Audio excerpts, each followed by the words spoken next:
treat for you. Unprotected left on a 4-lane highway.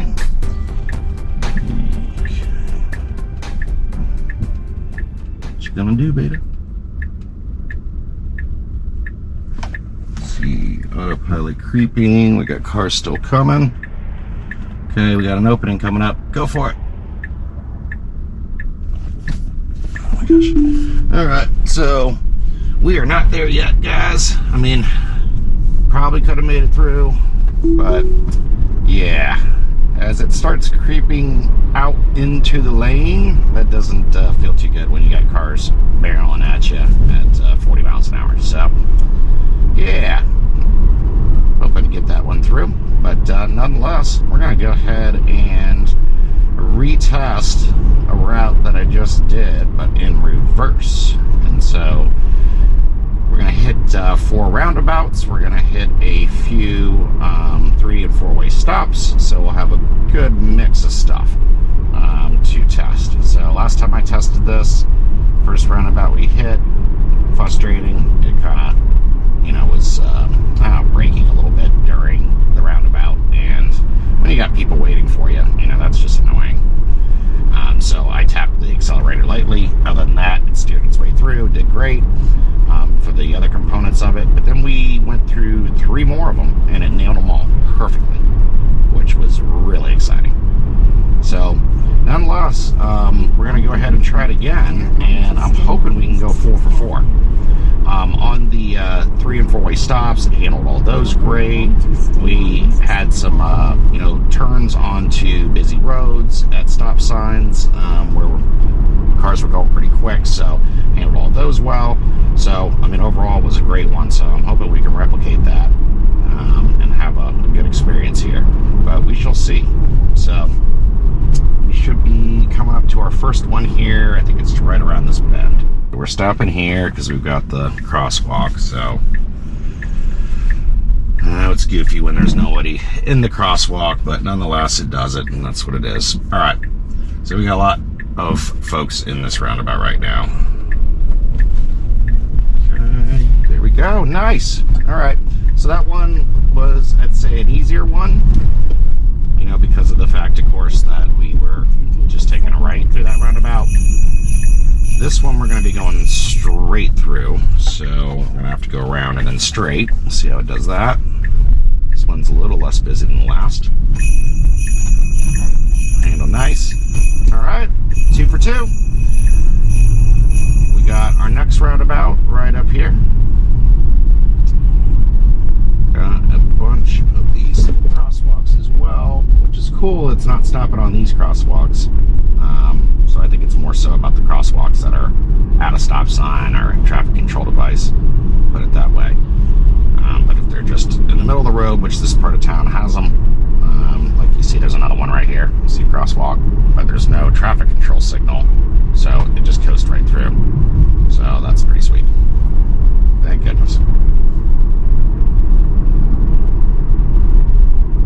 All right, so let me see. Okay, so 0.6 miles to the next roundabout, so should be right up here around this bend, I think.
Alright, here we are at the roundabout. Let's see. Ooh, Okay, so, all right, pedestrian in the walkway. All right, jeez, that probably scared the heck out of that lady. So, jogger coming into the crosswalk there as we were going around the roundabout. The Tesla couldn't have seen her until, you know, we were pretty close. And then you heard the alert, so it said take over. While that lady sat there and looked at me with the stink eye. But why I suddenly stopped like that, I guess, I don't know.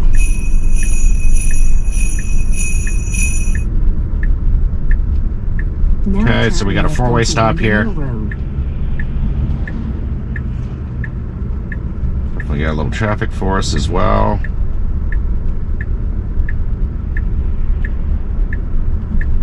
Okay, we also have a police officer there in the white truck watching this. Alright, I am making the executive decision that I'm not gonna do a beta test in front of the police, as I got stuff to do today and don't feel like getting pulled over. So, sorry guys. If it wasn't as much of a rush, I would have tested it, but I literally need to be somewhere here very shortly and do not have time to get pulled over and have a conversation with the police. Nor do I want a ticket right before the holidays. I'm sure it would have handled it great though. It did the last time I did that exact same intersection.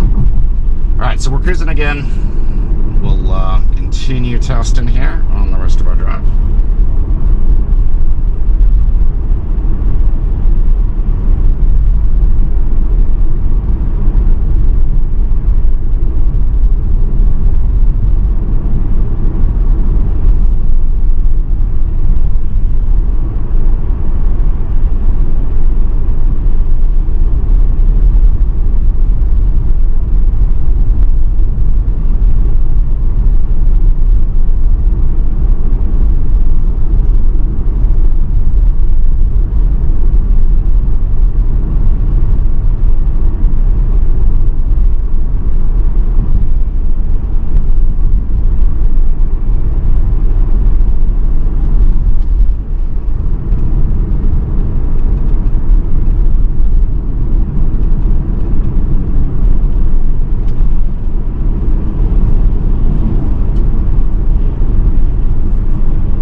This is the big roundabout, and this is the one that gave us the issues last time I tested it.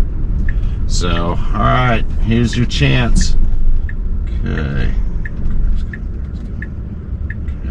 probably be a good time. Go for it. Whoop, whoop, whoop, car's coming. Get another one coming around. Okay, it's holding appropriately. God, these people are so impatient. They're flying up way after me and just darting right in. Okay, come on, go, go, go. Oh, oh, now we got a big truck coming. Don't hit it. Alright. had to do the light tap. Where are we going, dude? Oh, Jesus Christ. All right, took over. So, bummer. Failed again. I don't know if you could see that guy on camera looking at me like, what the hell are you doing? But pulled up to the large roundabout. It hesitated. At first it was doing good because, you know, the cars were coming up and just like barely slowing down or kind of doing the California roll and just, you know, boom, going right into the roundabout. Like nobody was driving in with any patience going into that thing. And so, you know, I waited while other cars pulled up, did their thing, went around the roundabout, and it's just waiting. Has a good opening, starts to go, but then another car kind of darts in quickly. So it waited, which was good. And I didn't hit that truck, which was good. And then it started to go, and I thought, all right, perfect, we're gonna go. So maybe a little wait on the front end, a little more cautious, you know, but we were gonna be good to go. And then as it's going around, the other car's waiting, and they were kind of like nudging up, you know, like, you know, antsy, I guess, or whatever, just, you know, nudging up, getting ready to take off, you know, just waiting for me to get out of their way. And I think it tripped the Beta up, is my best guess there, because it was like, is that car gonna pull in front of us, or is it gonna wait? It wasn't sure. And so, you know, that's kind of something interesting to think about. And, you know, what is the right call on a situation like that? You know, does the Beta just go for it in the sense of like, I'm in the roundabout, I have the right of way, like you're at a yield sign, you know, there's always a yield going in the roundabout. So, you know, you know, one could argue like, hey, you got to have a level of confidence. You can't just be hanging out in the roundabout. But then, of course, from a safety perspective, like, people are idiots. People don't always wait at the yield signs. People do what we saw some of the other ones doing, and literally coming into the roundabout at, you know, 30 miles an hour and barely slowing down to maybe half that before just flying right into it, you know, without any real, you know, sense of safety or caution. And so, you know, does the Beta do maybe what it was doing there and has to be sure? But then, you know, people are going to inch up, and people generally, when they drive, at least here in Florida, drive pretty aggressively. And so they're going to do stuff like that all the time. And so how do you really solve for that? You take the safest route, which is what I would probably argue Tesla was trying to do there, and just make it where you got to essentially turn it off, because otherwise you're going to be stopping like an idiot in the roundabout, and then that's going to confuse other drivers, and then they might actually pull out in front of you when they weren't intending to do so, just because they think you're a moron, and since you're stopping, they're just going to go ahead and go. Or, you know, do we take the more aggressive route? I mean, it's a good question, right? I think there's debates on both sides of that. So, anyway, I guess we shall see. All right, so sorry I was rambling there. Went ahead and kicked our Beta on. Okay, there's no one coming. Go. All right, I'm doing the accelerator here because there's a line of cars behind me, and the Beta was just kind of waiting. So, what a bummer. Not nearly as good for this one, so, than my last drive. A couple little things there that were going on. That roundabout was a big bummer, though. It really was. Especially after it handled the other so nicely.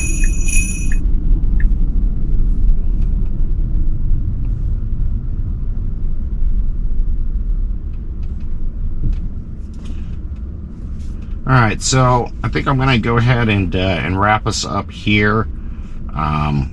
All we're going to have left is, you know, a couple right turns. Nothing complex. It handles the rights, no problem at all.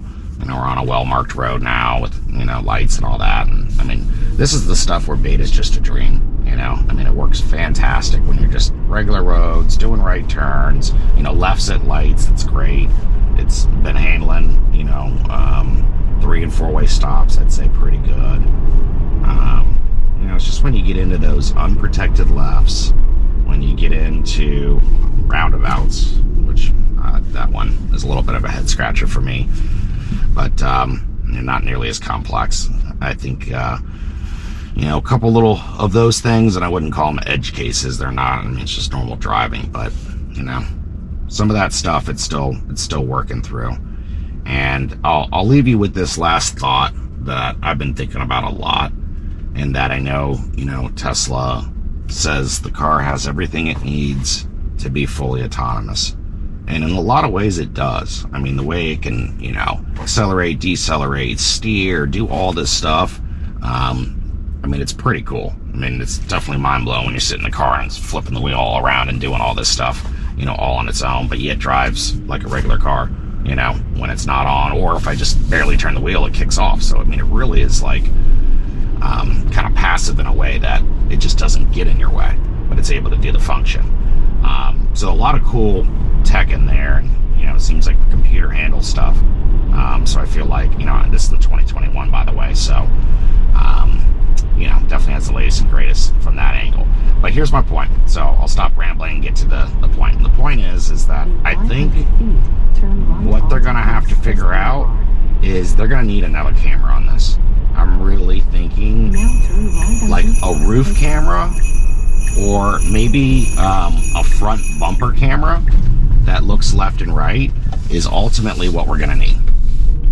Okay, and I think the reason why on that is because it just can't see around some of these lefts.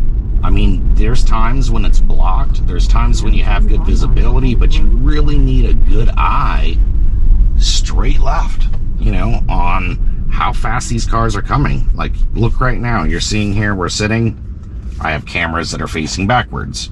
I have 3 that are facing forward. But if I had something on the end of this hood, and I know they could figure out a way to do it aesthetically, or maybe it's just in that front fender, right? But on the most forward position, looking dead left, looking dead right. Like, that is a game changer, because then you could just nudge your nose out past the obstacle, or even if you're clear, but just to really laser in on the velocity of the vehicles that are coming, what lanes they're in, really assess that situation. That's what I think they're going to need to do. Hey, I hope I'm wrong.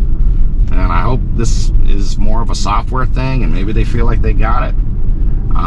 But we don't have visibility to the front cameras. So, we can't see what the car's seeing out those front cameras. When you pull your cameras up, I don't know if you all will be able to see this, but I'm sure you probably have seen it in other things. That's nothing too big, but you got the rear and you got the 2 sides. These are blind spot cameras, essentially. And look down the back sides of the car. From about this pillar here, what they call the B pillar, to the back. So it's got great visibility there, but for the front, again, we can't see the camera, so I don't know. Maybe it's some big ultra wide and it can really see, but if you got cameras up here that are looking forward, how could you possibly have a lens that is truly 180 degrees? Now, I'll say, yes, they make lenses that are 180 degrees. I'm not saying that's not out there, but you have so much of that lens distortion from the curvature of the lens that you need to have that angle. It just creates a whole nother level of complexities when you're trying to measure, velocity and lane markings and everything else, because everything's going to be curved. Just like on a GoPro, when you put it in ultra wide mode, that's not even 180 degrees, but you see that curvature all around the ends. If you do it on a true 180 degree camera, there's major curvature. So I know some of that can be compensated for with software, but anyway. All right, I know I'm rambling, but that's my thought there on that, and we'll see. Again, hope I'm wrong, or if that is the case, that they will provide us with a solution for free to install it. So take care, everyone.